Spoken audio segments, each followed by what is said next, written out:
ماهی وقتی تو دریا شنا میکرد دور و برشو نگاه میکرد. وقتی که حواسش نبود یه ماهی بزرگ اومد و شکارش کرد.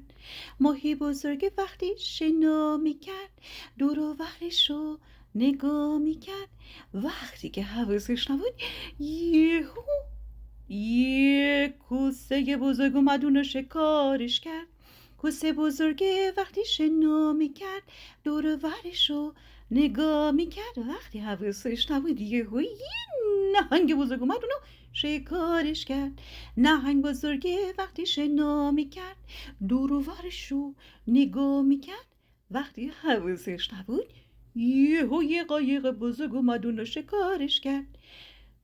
او یه قایق بزرگ اومد و شکارش کرد. مرسی بچه کنار ما، دوستتون داریم.